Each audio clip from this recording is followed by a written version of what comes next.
चलिए, तो आज हम लोग अब सेक्शन डी आते हैं। ठीक है ना। Section C last class complete किया था मैंने। अब सेक्शन डी में क्या कहता है सो देखिए। ठीक है, यहाँ से आपका जो क्वेश्चन होगा, क्वेश्चन का जो मार्क्स होगा,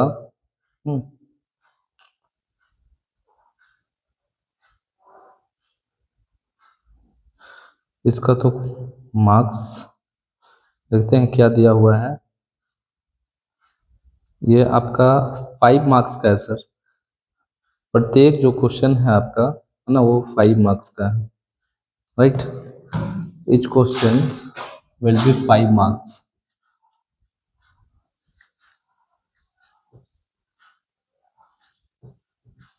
is equal to 5 marks. ठीक है, सबसे बड़ी चीज है कि स्टेप बाय स्टेप जो है सो आप लोग को मार्क्स मिलता है। चलिए ध्यान दीजिएगा, कह रहा है क्या कि are train travels certain average speed for a distance of 63 kilometre.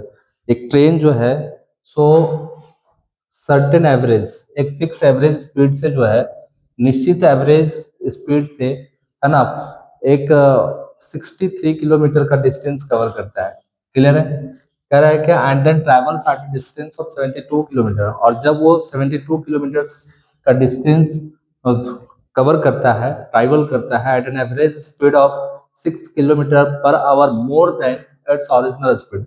मतलब जो उसका ओरिजिनल स्पीड है उससे 6 किलोमीटर ज्यादा से जब वो 72 किलोमीटर की दूरी को कवर करता है, then if it takes 3 hours to complete the total journey. तो टोटल जो जर्नी है, टोटल यात्रा है 63 प्लस 72, टोटल मिला करके उसे जो है सो 3 घंटे लगते हैं। ठीक है।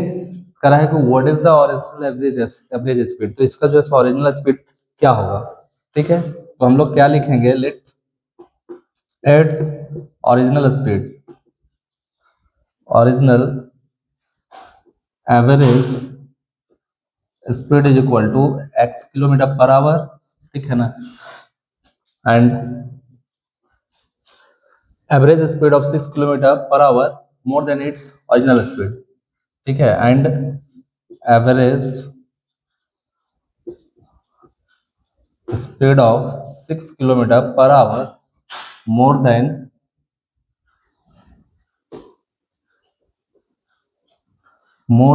It's original speed is equal to x plus 6 kilometre per hour. Right. चलिए सर, यहाँ पे इस स्पीड के साथ जो है सो इस डिस्टेंस को कवर करता है, एंड इस स्पीड के साथ इस डिस्टेंस को कवर कर रहा है। ठीक है ना, टोटल डिस्टेंस कवर करने में 3 घंटे लगते हैं। हम लोग क्या जानते हैं सर, स्पीड डिस्टेंस टाइम के according, speed is equal to distance by time. मुझे क्या लग रहा है, समय लग रहा है, तो समय निकालेंगे, दिस इंप्लाइज टाइम को क्रॉस कर लो तो डिस्टेंस बाय स्पीड हो जाएगा। क्लियर है। चलिए आते हैं अकॉर्डिंग टू क्वेश्चन।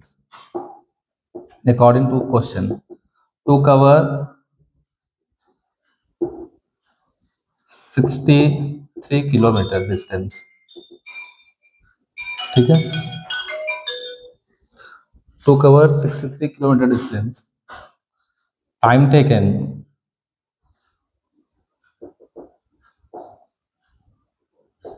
है ना, to cover 63 kilometre distance, time taken is equal to, क्या टाइम लिया जाएगा जब 63 किलोमीटर का डिस्टेंस टाइम करेगा, तो time taken T1 is equal to distance by speed. तो डिस्टेंस कितना है सर, 63 किलोमीटर, तो ये 63 किलोमीटर हो गया, और स्पीड कितना है इसका, ओरिजिनल स्पीड से जो है सो ये कवर करेगा, तो कितना हो जाएगा 63 बाई x आवर। ठीक है, and to cover 72 kilometre distance time taken T2 is equal to 72 by x plus 6 hour. Right, तो T1 plus T2 is equal to, total time taken कितना है 3 है, दिस इंप्लाइज T1 हो जाएगा आपका 63 by X, plus T2 हो जाएगा 72 by X plus 6 is equal to 3। LCM ले लो, x इंटू एक्स प्लस 6 हो जाएगा, ये और ये कट जाएगा, आपका बच जाएगा 63 इंटू एक्स प्लस 6 प्लस ये कट जाएगा, बचा x, x से मल्टीप्लाई कर देंगे 72x is equal to 3। Right. चलिए सर, इसको अब मल्टीप्लाई कर दो तो कितना हो जाएगा 63x प्लस 6 × 18 के 8 हाथ में 1 6 36 36 और 1 37, ठीक है, प्लस 72x बाई ये हो जाएगा आपका x² plus 6x is equal to 3/1, ठीक है। इसको ऐड करो सर, दिस इम्प्लाइज कितना हो जाएगा 3 और 2 5 6 6 12 1 13 135x प्लस 378। सो क्रॉस कर लेंगे 1 से तो इतनी आएगा, अब इसको क्रॉस कर लो 3 से तो 3x² प्लस 6 3 18x, सबको उठा को साइड ले चलो तो ये हो जाएगा आपका 3x² प्लस 18x, ये प्लस उठ के उधर जाएगा तो माइनस 135x और ये प्लस उठ के उधर जाएगा तो माइनस 378 इज इक्वल टू 0। चलो माइनस करते हैं इसको, दिस इम्प्लाइज 3x² प्लस ये देखिए प्लस माइनस माइनस माइनस का साइन रहेगा इसमें, 15 में 8 गया तो 7 बचा, यहाँ पे 2 में 1 गया तो 1, है ना, 2 में 1 गया तो 1, फिर बचा यहाँ पे 179, ठीक है, -378, ठीक है, इज इक्वल टू 0। अब इसको फैक्टर करेंगे हम तो ध्यान दीजिएगा, ऊपर मैं इरेज करता हूँ, देख लीजिए क्या कॉमन करने लायक है।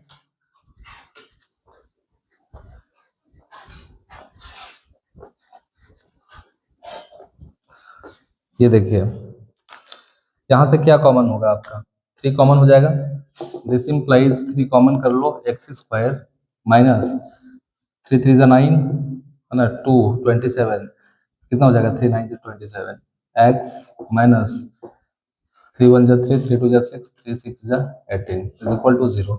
ये मल्टीप्लीकेशन में उधर जाकर डिवाइड भी हो जाएगा, 0 हो जाएगा, x² minus 39x minus 126 is equal to 0। यहाँ से फैक्टर करके जो है सो x का वैल्यू फाइंड करेंगे तो माइनस ये प्लस है, प्लस माइनस माइनस हो जाएगा आपका।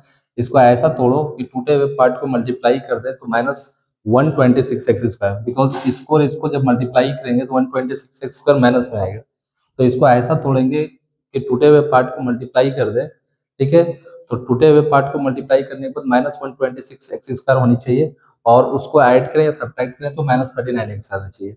अब इतना बड़ा टर्म को हम कैसे तोड़ेंगे तो 126 को हम प्राइम फैक्टर करेंगे, 2 6 12 2 3 6 2 3 6 नहीं जाएगा तो 3 से चला जाएगा, 3 दूना 6 और ये हो जाएगा 3 एकम 3, फिर 3 से 21 आना चाहिए मेरा 39x, क्योंकि मल्टीप्लाई करने के बाद आ ही जाएगा, तो कितना हो जाएगा 3 तिया 9 9 दूनी 18 18 7 नहीं आएगा सर, कैसे आएगा 7 21 21 तिया 63 हो जाएगा, 21 दूना 42 ले लेते हैं, अब 42 में 2 जब हम माइनस कर देंगे तो 39 हो जाएगा, ठीक है। अब यहाँ माइनस है तो क्या लेंगे x² माइनस 42x और plus 2x, minus plus minus multiply कर देंगे आ जाएगा 126 126 कैसे होगा सर, 7 21 21 दूनी 42 42 में 3 ना माइनस करेंगे सॉरी, तब ना 39 होगा, 42 होगा ये 39, ठीक है, तब ना इसको माइनस करेंगे तो 39x हो जाएगा, ठीक है।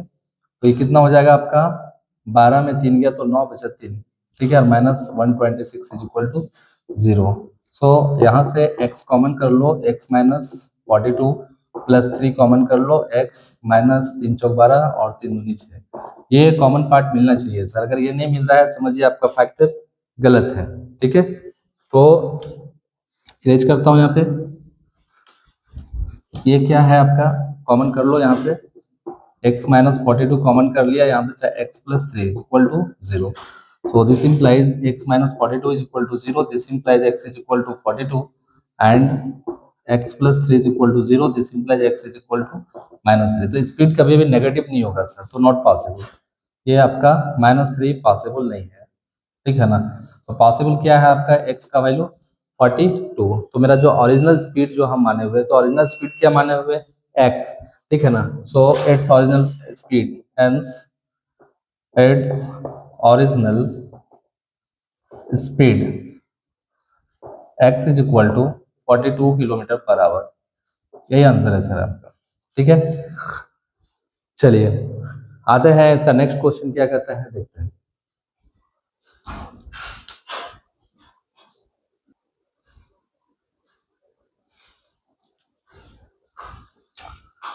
चलिए हम लोग ध्यान देते हैं, कह रहा है कि prove that if a line is drawn parallel to one side of a triangle to intersect the other two sides in distinct point, the other two sides are divided in the same ratio. ये आपका Thales theorem है, बहुत important theorem होता है। ठीक है, आपका chapter 6 का जो 6.1 थ्योरम है उसी को हम लोग कहते हैं थेल्स थ्योरम। ठीक है, तो ये थेल्स थ्योरम के अकॉर्डिंग क्या कह रहा है, सो देखिए कह रहा है क्या कि प्रूव करना आपको कि if a line is drawn parallel to one side of a triangle, एक ट्राइंगल है आपके पास ये इस टाइप का, ठीक है, ए बी सी, और कह रहा है कि इसके एक साइड के पैरेलल एक लाइन ड्रॉ किया गया। चलिए इसके पैरेलल हम एक लाइन ड्रॉ करते हैं, ठीक है, जो ए बी को पॉइंट डी पे और ए सी को पॉइंट ई पे इंटरसेक्ट कर रहा है, ठीक है ना। कह रहा है कि which is intersect the other two sides in distinct point, अलग अलग बिंदु पर। द अदर टू साइड्स, ये दोनों साइड्स जो है so are divided in the same ratio, ये प्रूफ करना है आपको, राइट। तो क्या स्टेटमेंट हम लिखने वाले हैं, सो देखिए let A B C B are triangle in which, इसके पैरेलल है sir, in which B C parallel D A, ठीक है, in which B C parallel D A, या फिर यू लिख सकते हैं हम A B C triangle in which D A is a line, D is a line which intersect the side AB at point D and uh, intersect the side AC at point E, at point E, ठीक है ना। Also BC parallel D, clear है, BC जो है सो D के parallel भी है। क्या प्रूफ करना है आपको, to prove that D A D same ratio में, ये जो डी है ए बी और ए सी को सेम रेशियो में डिवाइड करता है, मतलब A D by B D बराबर ए बाई सी, यही आपको प्रूफ करना है सर, ठीक है। चलिए यहाँ से कंस्ट्रक्शन लेते हैं हम लोग, है ना, ये कंस्ट्रक्शन क्या लेते हैं उसको हम लोग देखते हैं, ध्यान पे लेते हैं, ठीक है ना। कंस्ट्रक्शन में देख लेते हैं, कंस्ट्रक्शन, है ना, क्या रचना करते हैं हम इसका। इस पे परपेंडिकुलर नहीं है, सबसे पहले डी पॉइंट से इसको हम परपेंडिकुलर ड्रॉ कर लेंगे, ठीक है, और यहाँ से ई पॉइंट से हम लोग परपेंडिकुलर ड्रॉ कर लेंगे, क्लियर है। और ये बी ई साइड को, है ना, डी सी साइड के साथ मिला लेंगे, क्लियर है। तो लिखेंगे क्या यहाँ पे, ड्रॉन डी, इसको एम लिख लिया और ई एन लिख लिया, ठीक है ना, D M perpendicular A C and A N perpendicular AB, also joined BE and DC, ठीक है ना, B और DC को भी क्या किया मैंने, ज्वाइन कर दिया, ठीक है।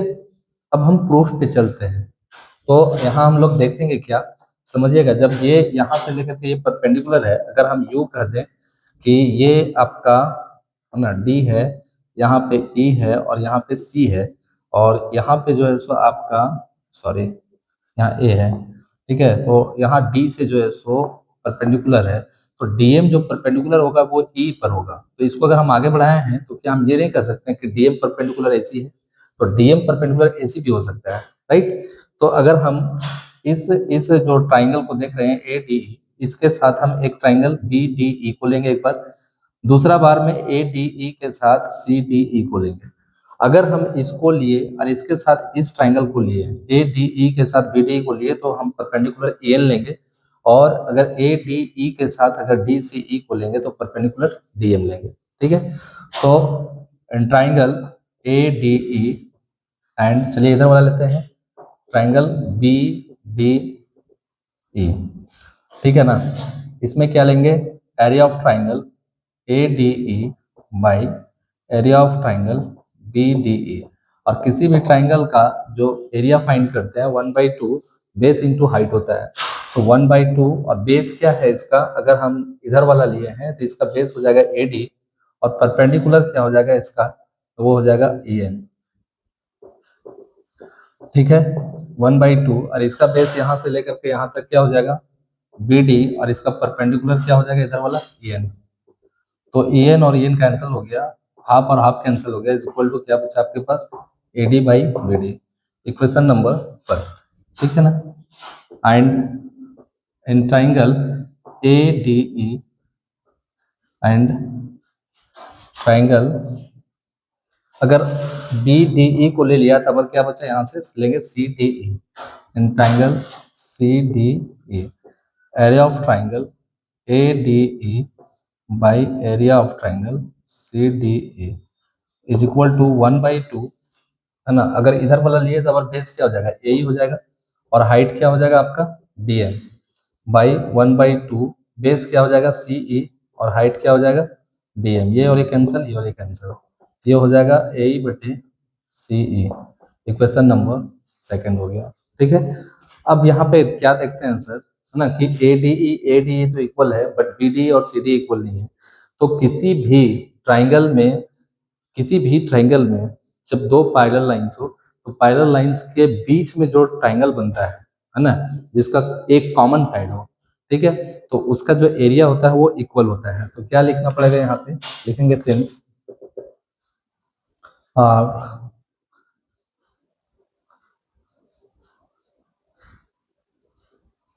triangle BDE and triangle CDE, ठीक है, हैज कॉमन साइड DE, है ना, हैज कॉमन साइड DE, ठीक है ना, and DE and also it is made between two parallel lines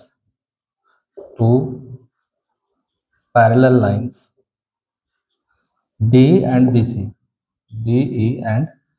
BC.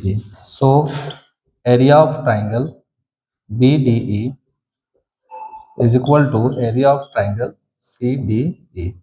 ये हो गया आपका थर्ड। तो अब देखिए, अब BDE और CD ये भी आपका इक्वल हो गया, ठीक है ना। तो from first second and third, from first second and third, जब लेफ्ट लेफ्ट बराबर हो गया सर तो राइट राइट क्या होगा, बराबर होगा। लेफ्ट बराबर हो गया, ये और ये बराबर हो गया, AD बराबर हो गया, तो आपका जो है सो राइट राइट भी क्या होगा, बराबर होगा। सो AD/BD is equal to AE/C, और यही आपका प्रूफ हो गया। अब ये सेम रेशियो का मैटर है, तो AD/BD बराबर A/C हो गया। हम AD/AB भी कर सकते हैं, इसको नोट में आप लोग लिख लेंगे, है ना, ये भी हो सकता है, ठीक है, कि अगर AD/AB लें तो यहाँ से AE/AC लेंगे, AE/AC लेंगे। अगर यहाँ से हम लोग AB/AD ले लें, इसको पलट भी सकते हैं हम लोग, ठीक है ना, ऐसे भी ले सकते हैं। BD/AB ले लें तो यहाँ से क्या हो जाएगा आपका CE/AC ले लेंगे, ठीक है ना। तो इस तरीके से जो है सो हम लोग रेशियो को ले सकते हैं, ये भी ले सकते हैं, बट प्रूफ करने में आसानी होता है इसलिए हम इसको प्रूफ करते हैं, ठीक है। तो थेल्स थ्योरम आपके जो है सो अपकमिंग एग्जाम के लिए बहुत इंपॉर्टेंट है, ठीक है। आते हैं नेक्स्ट क्वेश्चन पे।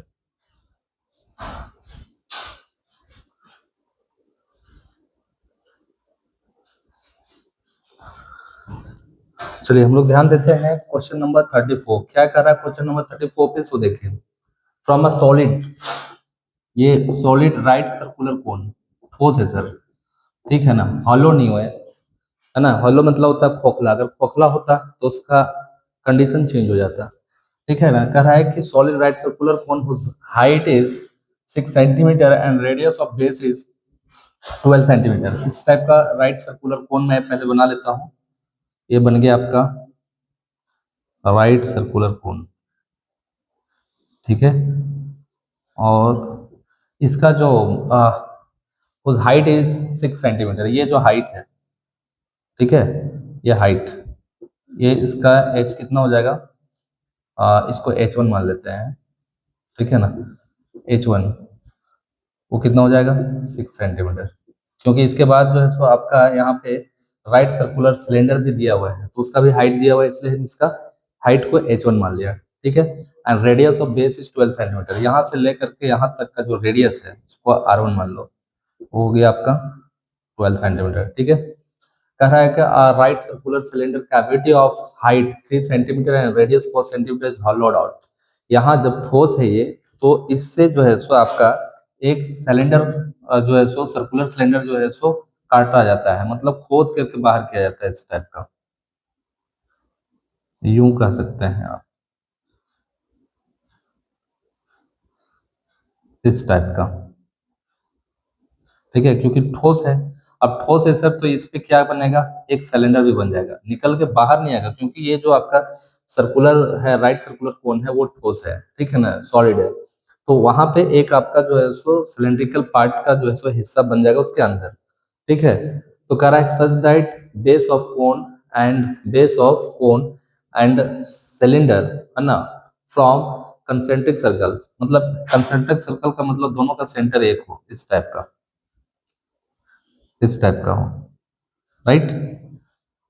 Find the surface area of the remaining solid in terms of pi, pi के टर्म्स में आपको फाइंड करना है, ठीक है। तो इसका जो हाइट दिया हुआ है ना, ये यहाँ से लेकर के यहाँ तक का जो हाइट है ना, वो कितना है, H2, ये कितना हो गया 3 सेंटीमीटर, एंड रेडियस यहाँ से लेकर के यहाँ तक, इसको R1 मान लीजिए, इसको R2 मान लेंगे, कितना हो जाएगा 4 सेंटीमीटर, क्लियर है। तो अगर हमको सरफेस एरिया फाइंड करना है, तो उसके लिए हमको राइट सर्कुलर कोन का L चाहिए, ठीक है ना, मतलब स्लैंट हाइट, स्लैंट हाइट क्या होगा ये पहले चाहिए, ठीक है ना। तो L इज इक्वल टू क्या होगा, slant height root over R1 का square plus H1 square, H1 square, ठीक है। तो R1 कितना हो गया आपका 12 का होल स्क्वायर प्लस H1 6 का होल स्क्वायर, 12 को 12 से 144 प्लस 6 को 6 से 6 छक 36, 6 4 10 के जीरो हाथ में एक, 4 3 7, अरे 8, 180, ठीक है। 6 4 10 के जीरो हाथ में एक, और 4 और 3 7, अरे 1 8, 180 हो जाएगा सर। चलिए 180 को जो है सो हम लोग प्राइम फैक्टर करके देखते हैं कितना आता है, कितना हो जाएगा आपका 2 9 18, 2 से 45 दूना 90, और जाएगा 9 से 9 बचे 45, मतलब इसको हम लोग क्या कर सकते हैं 3 into 3, तो क्या निकलेगा यहाँ से 2 into 3, और ये √5, 6√5 सेंटीमीटर, ठीक है। ये आपका L निकल गया सर, ठीक है, ये L आपका क्या निकल गया 6√5 सेंटीमीटर, क्लियर है। अब हमको फाइंड करना है आप सरफेस एरिया, ठीक है ना। तो required surface area is equal to required surface area is equal to area of conical part, है ना, राइट सर्कुलर कोन भी लिख सकते हैं, area of right circular cone, circular cone plus, तो कौन सा एरिया है ना, CSA लिख सकते हैं, CSA, that means curve surface area of right circular cone plus CSA of आपका सिलेंड्रिकल पार्ट, है ना, right circular cylindrical cavity, right circular cylindrical cylindrical cavity, ठीक है, प्लस, और क्या प्लस होगा सर इसमें, ये बेस, ठीक है ना, बेस ऑफ राइट सर्कुलर कोन, ठीक है। अब बेस कैसा होता है, सर्कुलर होता है, बेस ऑफ राइट सर्कुलर कोन, याद रहे मुझे फाइंड करना है पाई के टर्म्स में, तो CSA of right circular cone क्या हो जाएगा sir, pi R1L plus 2 pi RH plus इसका CSA of right circular cylindrical part का base of right circular cone, तो इसका कितना है R1, तो पाई R1 स्क्वायर, इसका R2 हो जाएगा। क्लियर है? पाई कॉमन कर लो, बचेगा R1L plus R2H plus R1 square. Clear है? पाई R1, R1 कितना है 12 गुने L कितना है 6√5 प्लस 2 इंटू R2 4 गुने H, H कितना है आपका, तो H किसका H है सर, ये आ, आपका सिलेंडर का है, तो सिलेंडर का कितना हो जाएगा 2 H2। ठीक है, H2। क्लियर है? तो ये हो जाएगा H2 इज इक्वल टू कितना है 3 और R1 स्क्वायर, तो R1 कितना है आपका 12 इतना का होल स्क्वायर।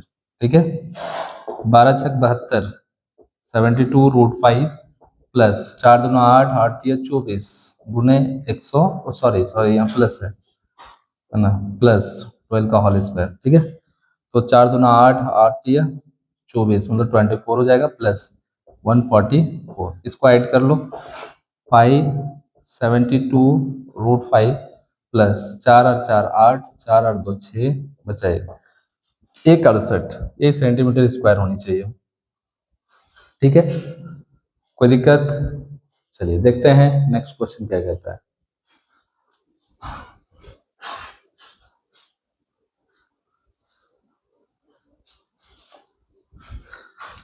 चलिए सर, क्वेश्चन क्या कह रहा है सो देखिए 35 सेक्शन डी का एक लास्ट क्वेश्चन है, ये एक और है इसमें और करके क्वेश्चन।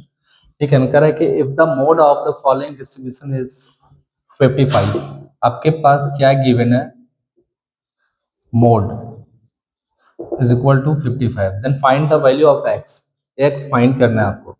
ठीक है ना, हेंस फाइंड द मीन, उसके बाद फिर इसका मीन फाइंड करना है। तो मोड फाइंड करने का जो मेरे पास फार्मूला है वो क्या होता है, L plus F1 minus F node by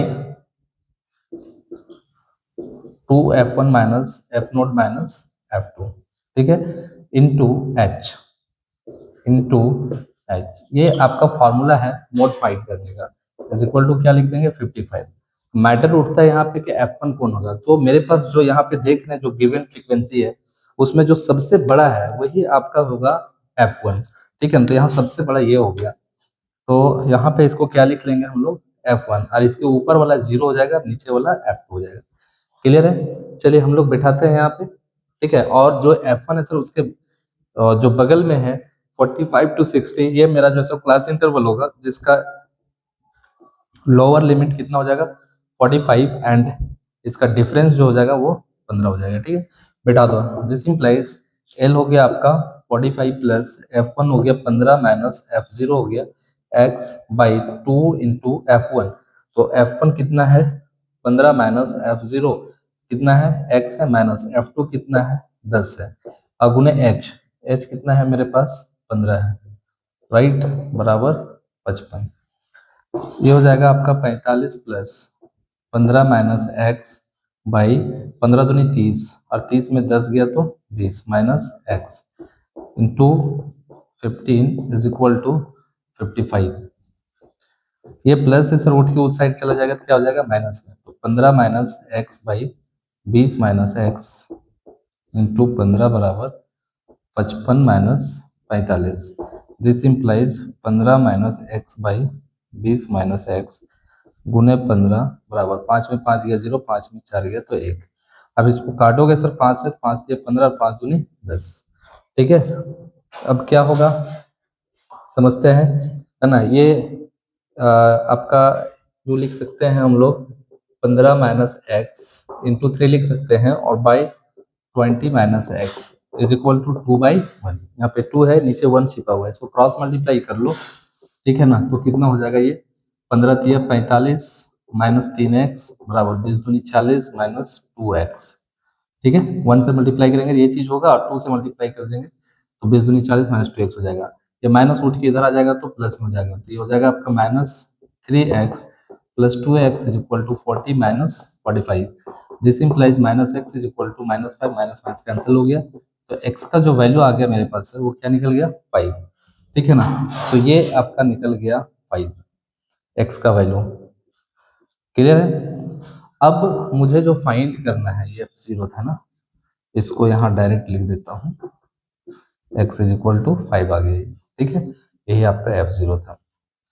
चलिए सर, अब x इज इक्वल टू 5 आ गया, तो हमको तो वैल्यू फाइंड करना था x का ही, बट आगे कह रहा है कि हेंस फाइंड द मीन, है ना, मीन फाइंड करना है, ठीक है। तो मीन जनरली हम लोग फाइंड करने के लिए डायरेक्ट मेथड यूज करते हैं, ठीक है। तो हम देखते हैं, है ना, डायरेक्ट मेथड से हम बनाते हैं सबसे पहले, है ना। तो वैसे मीन निकालने के मेरे पास 3 मेथड हैं। एज्यूम्ड मीन मेथड है आपका, स्टेप डेविएशन मेथड है, और एक आपका जो है सो डायरेक्ट मेथड है। लेकिन जनरली हम लोग जो फाइंड करते हैं वो डायरेक्ट मेथड से फाइंड करते हैं। तो डायरेक्ट मेथड से फाइंड करने का तरीका क्या है, इसको देखिए, इरेज करूं, ये तो हो गया आपका। चलिए यहीं से स्टार्ट हो गई।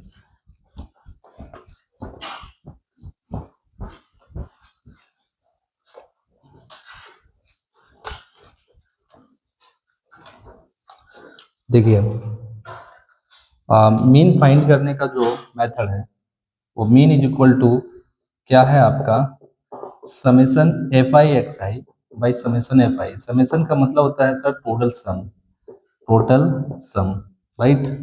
तो फ्रीक्वेंसी मेरे पास है, एक्स आई क्या है, एक्स आई क्लास मार्क्स है ना। X I is equal to क्या है आपका, क्लास मार्क्स, क्लास मार्क्स, और class marks is equal to क्या होता है, lower limit plus upper limit, है ना, lower limit plus upper limit by 2, ठीक है। ये आपका क्लास मार्क्स फाइंड करने का। तो सबसे पहले हम लोग क्या फाइंड करेंगे, क्लास मार्क्स, ये आपका F2 हुआ, एक्स आई। तो दोनों को lower limit plus upper limit को ऐड करेंगे तो 0 और 15 कितना हो जाएगा, 15, 15 को हम लोग 2 से डिवाइड कर देंगे तो 7.5 हो जाएगा, ठीक है। फिर इसको जब प्लस करेंगे तो 40, 45 हो जाएगा, उसको 2 से डिवाइड कर दो, 45/2, तो 2 से क्या हो जाएगा सर, 2 दूना 4, 2 दूना 4, 2 बचे 10। फिर ये हो जाएगा आपका 30 और 45, 70, 75 हो जाएगा बटे 2, तो 2 तिया 6 और 2 सत्ती 14, 2 बचे 10। फिर आपका ये इसको ऐड कर लो तो कितना हो जाएगा, 5 और 6 5, 5 0 5 6 4 10 बटे 2, 2 बचे 10, 2 दूनी 4, 2 बचे 10, और ये हो गया आपका 60 प्लस 75/2, 5, मतलब इसको डायरेक्ट ऐड करके लिख देता हूँ ना, कितना हो जाएगा, 5 और 6 6 12 135/2, 2 से काट लो, 2 सत्ती 14, सॉरी 2 छक 12, बचा 1, 15, 2 सत्ती 14, पॉइंट 2 बचे 10। फिर यहाँ से आ जाओ तो ये हो जाएगा 5, और ये हो जाएगा 9 और 7 16, 5 0 5 हो गया, 9 और 7 16/2, 2 8 16, 2 दूनी 4, पॉइंट 2 बचे 10। क्लियर हो गया यहाँ तक। तो एफ आई एक्स आई निकल गया आपका, है ना। अब हमको चाहिए समेसन एफ आई एक्स आई, तो F I x I multiply कर दो इसको, F I into x I multiply करेंगे इससे सर, तो कितना हो जाएगा, 75 पर 1 0, एक अंक के बाद पॉइंट, कहानी खत्म हो जाएगी इसका। इसको मल्टीप्लाई कर लो, इसको थोड़ा सा और डिस्टेंस में लेता हूँ ताकि मैं लिख पाऊँ सब चीज़ों को। यहाँ से देखो, 7 5 35 के 5 हाथ में आपका कितना हो गया, 7 5 35 के 5 हाथ में आपका जो है सो 3, 7 दूनी 14 और 3 17, 7 दूनी 14, 14 और 1 15, एक अंक के बाद पॉइंट हो जाएगा। फिर इसको मल्टीप्लाई कर लो 5 से, 5 5 25 के 5 हाथ में 2, 7 5 35 और 2 37, 3 5 15 और 3 18। फिर इसको देख लो, 15 5 75 का 5 हाथ में 7 हो जाएगा, ठीक है ना, और 15 दूनी 30 और 7 37, 3 15 5 75 और 3 कितना हो जाएगा 78। फिर इसको ले लो आप, तो ये आपका हो जाएगा 6 7 5 पर 1 0, एक अंक के बाद पॉइंट, और फिर ये इसको मल्टीप्लाई कर दो, 12 25 60 के 0 हाथ में 6, 12 दूनी 24, 36 के 0 हाथ में 3, 12 8 96 96 और 3 99, ठीक है। एक बार इसको देख लेते हैं फिर, 7 5 35 के 5 हाथ में 3, 7 दूनी 14 और 14 और 3 कितना होता है, 17 के 7, है ना, 7 5 35 के 5 हाथ में 3, 7 दूनी 14 और 3 17 के 7 हाथ में 1, 7 दूनी 14 और 1 15, ऐसे, ठीक है। क्लियर है सर। अब इसको हम लोग क्या करेंगे, समेसन एफ आई एक्स आई की बात कर किया है तो summation F I x I add कर लो, ठीक है। Summation F I x I total जोड़ लो, ये हो गया 5 5 10 और 5 15, तो यहाँ पॉइंट नहीं दिया क्या, 15 25 75 के 5 हाथ में 7, 30 37 के साथ हाथ में 3 75 3 18 ठीक है। 5 5 10 और 5 15 के 5 हाथ में 1 5 और 1 6 6 और 7 13 है ना। 13 और 7 कितना हो जाएगा 20 20 7 27 27 और 5 32 के 2 हाथ में 3 7 3 10 5 15 और 8 23 23 8 31 7 38 38 और 9 38 और 9 2 40 7 47 के साथ हाथ में 4 4 1 5 6 6 और 6 12 और 7 19 19 और 9 कितना हो जाएगा 19 और 9 आपका 28। इतना आपका समेसन एफ आई एक्स आई आया और समेसन एफ आई इसको ऐड कर दो तो कितना हो जाएगा 10 7 17 17 और 5 ऐसे एक एक करके जोड़ते हैं 7 0 7 5 12 12 और 5 17 17 17 2 19 के 9 हाथ में एक एक और एक दो दो और एक 3 और एक 4 और एक 5 59 हो जाएगा सर। चलिए अब इसमें डिवाइड कर देते हैं हम लोग मीन निकल जाएगा ठीक है। तो समेसन एफ आई एक्स आई का वैल्यू हो गया 28 72.5 बटे समेसन एफ आई ये हो गया आपका 59। इसको डिवाइड कर दो सर 59 से ठीक है। 28 72 5 को तो कितना बार में जाएगा कितना बार में जाएगा ये आपका 4 बार में देखते हैं। 9 चौक 36 के 6 हाथ में 3 और 5 चौक 20 और 3 23 7 में 6 गया तो कितना हो जाएगा आपका 1 8 में 3 गया तो 5 ये कैंसिल हो गया आपका 2 उतरेगा। फिर कितना बार में जाएगा ये 8 बार में 8 72 के 2 हाथ में 7 8 पचे 40 और 7 47 2 जीरो है ना। 11 में आपका जो है सो 7 जाएगा तो कितना बचेगा 11 में 7 4 11 4 बचेगा। ये कहानी खत्म हो गया इधर। अब बचा यहाँ पे पॉइंट पॉइंट देंगे बचा 5 5 उतार दो तो कितना बार में जाएगा अब आपका 8 बार में इतना आया है तो 7 बार में जाएगा 9 7 63 के 3 हाथ में 6 और 7 बजे 35 और 6 कितना हो जाएगा 41 ज़्यादा हो गया ठीक है ना तो 6 बार में ही जाएगा ठीक है। चलो एक ही अंक ले लेते हैं हम लोग तो इसका जो मीन निकल जाएगा 48.6 आंसर। आगे अगर लोगे अगर ज़्यादा जाएगा ठीक है ना तो आपका 6 में एक ऐड हो जाएगा देख लेना आप लोग। तो इस तरीके से जो है इसका मीन निकल गया वैल्यू ऑफ एक्स निकल गया ठीक है। देखते हैं ए नंबर क्वेश्चन इसका बी नंबर क्वेश्चन क्या कहता है देखते हैं।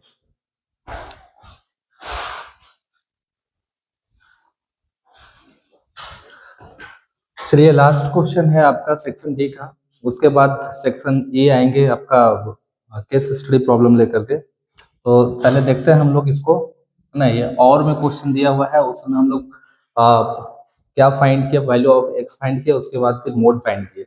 अब आपको यहाँ पे मीडियन फाइंड करना और फिर इंपेरिकल फार्मूला से यहाँ देखिए है ना। इतना अगर मोड दिया हुआ है तो find the mean using empirical formula है ना। दैट मीन्स आपका मीडियन और मीन और मोड का जो रिलेशन है ना वो इंपेरिकल फार्मूला में क्या होता है 3 into median is equal to 2 mean plus mode. ये आपका जो है सो इंपेरिकल फार्मूला हो गया है रिलेशन हो गया between median mean and mode. चलिए हम इसको सॉल्व करते हैं फिलहाल। क्या कहता है हाइट इन सेंटीमीटर इसको क्लास इंटरवल ले लिया। क्लास इंटरवल क्या है लेस देन 140 लेस देन 145 मतलब 5 का डिफरेंस है। इसका मतलब ये हो गया कि 135 टू 140 140 टू 145 145 145 टू 150 150 टू 155 और 155 टू 160 160 टू 165 राइट। ये लेस देन यहीं तक था देखिए लेस देन आपका 165 तक इसके आगे नहीं गया। उसके बाद नंबर ऑफ गर्ल्स जो है सो 4 11 29 40 46 51 देख रहे हैं इसको देखिए इधर ये हमेशा बढ़ते चला जा रहा है 4 के बाद 11 11 के बाद 29 40 46 51 कहीं पे घट नहीं रहा है सर। इसका मतलब ये सी एफ हो गया क्यूमुलेटिव फ्रिक्वेंसी राइट। तो क्यूमुलेटिव फ्रिक्वेंसी क्या हो गया आपके पास 4 हो गया 11 हो गया 29 हो गया है ना 40 हो गया और फिर 46 हो गया और फिर ये हो गया आपका 51। तो जो हम लोग निकालेंगे क्यूमुलेटिव फ्रिक्वेंसी हो गया तो हम लोग का जो फ्रिक्वेंसी निकलेगा वो कैसे निकलेगा 4 को ऐसे ही रख दें और इसको घटाते चले जाएं। 11 में 4 गया तो कितना हो जाएगा 7 और फिर 9 में 1 गया तो 8 2 में 1 गया 18 और फिर 10 में 9 गया 1 3 में 2 गया 1 फिर 6 में 0 गया 6 और फिर 11 में 6 गया तो 6 5 11 राइट। तो यहाँ पे हम लोग आते हैं, ये हो गया आपका समेशन एफ आई के लिए। तो समेशन एफ आई कितना हो जाएगा आपका, ये 51 यहाँ ऐड करने के बाद आना चाहिए सर, यहाँ दिया हुआ भी है ना, 51 गर्ल्स ऑफ क्लास 10th। ठीक है, ऐड कीजिए, 7 4 11, 11 और 8 19, 19 और 1 20, 20 और 6 26, 26 26 और 5 कितना हो जाएगा, 31 के एक हाथ में 3 और 1 4, 4 और 1 5, 51। ये नहीं मिलता तो आप समझिए कि आपका फ्रीक्वेंसी गलत है। क्लियर है। अब हमको ये समेशन एफ आई हो गया सर, इसी को हम लोग कहते हैं एन। क्या कहते हैं, एन। तो हम लोग एन बाई टू फाइंड कर लेंगे।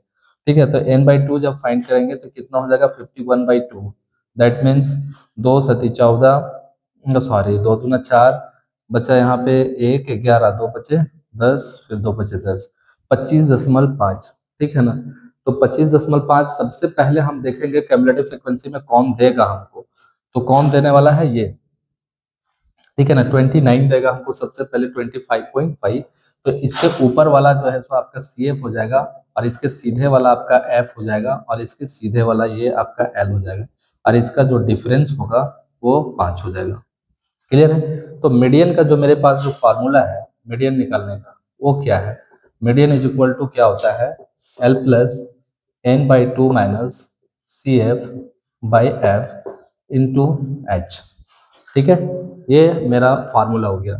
तो एल कितना है सर मेरे पास, लोअर लिमिट 145 है, ये हो गया 145 प्लस n/2 का वैल्यू कितना आ गया, 25.5 माइनस कैमुलेटिव फ्रीक्वेंसी कितना आ गया आपका 11, और जो फ्रीक्वेंसी है कितना है 18, गुने एच कितना है मेरे पास 5 है, ये हो जाएगा 145 प्लस, घटा दो इसमें 0.0 करके, 5 और 5 में एक गया तो 4, 2 में एक गया तो 1, 14.5 आ गया सर, है ना, बाई 18 × 5, इसको मल्टीप्लाई कर दो तो कितना हो जाएगा 145 प्लस 5 25 25, 5 चौक 20, 2 22, 2 5 एकम 5 और 2 7, ये एक अंक के बाद पॉइंट हो गया 18। इसको डिवाइड कर लो, 72.5 को 18 से, 18 चौक 72, कैंसिल हो गया ये। ठीक है, और क्या आएगा आपका 0.5, 0.5 उतरेगा, 0 बार में जाएगा। ठीक है, तो फिर 5, फिर 0, अब कितना बार में जाएगा आपका 18 3 54। ठीक है ना, तो ज़्यादा हो जाएगा, 18 दूना 36, दो ही बार में लेते हैं ना, 36 10 में 6 गया तो 4, और बचा यहाँ पे 4 में 3 गया तो 1, फिर एक जीरो बैठाते हैं तो कितना होगा 18 8 44 से ज़्यादा हो जाएगा, 18 7 26 से, तो समझिए कि 3 हो जाएगा अप्रॉक्सीमेटली। तो इसको जब हम 145 प्लस 4 पॉइंट डिवाइड करेंगे 4.03, इसको ऐड कर दो, 5 और 9 और 4 1, 149.03, ये आपका मीडियन निकल गया। ठीक है, अब हमको एम्पेरिकल फार्मूला से वो फाइंड करना है। चलिए मीडियन का मैं देख लेता हूँ एक बार क्या है इसका। चलिए ठीक है सर, 149.03। ठीक है, ये आंसर है आपका। अब हमको एम्पेरिकल फार्मूला से गिवन क्या है, मेरे पास मोड है। ठीक है, ये आपके पास मोड है ना, फाइंड द मीडियन हाइट, ये तो निकल गया आपका, if mode of the above distribution is इतना। ठीक है, तो ये मीडियन निकल गया सर, है ना। मोड क्या गिवन है आपके पास, 148.05 ये गिवन है आपके पास। ठीक है, बाय एम्पेरिकल फार्मूला हमको फाइंड क्या करना है, मीन फाइंड करना है। ठीक है, तो मीन कैसे फाइंड करते हैं देखते हैं हम लोग, इधर इरेज करता हूँ। ठीक है,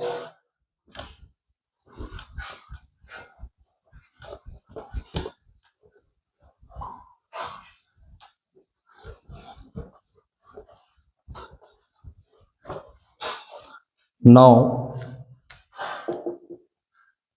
by empirical formula, empirical formula यहाँ देखिए लिखा हुआ है एम्पेरिकल फार्मूला।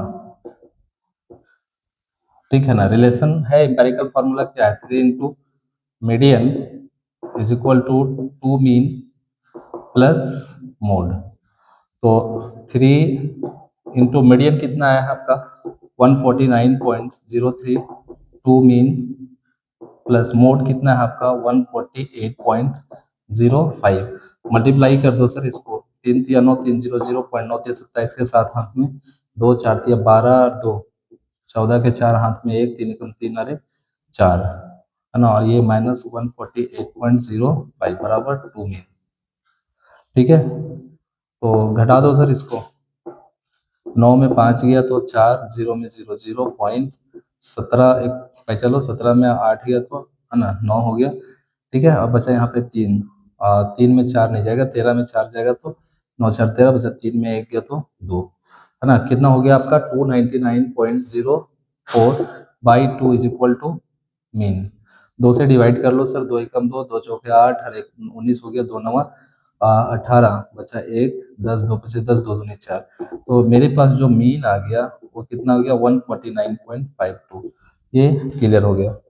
ठीक है, अब हम लोग अब हम लोग क्या चलेंगे, है ना, case study problem section E. ठीक है, मिलते हैं केस स्टडी प्रॉब्लम के साथ।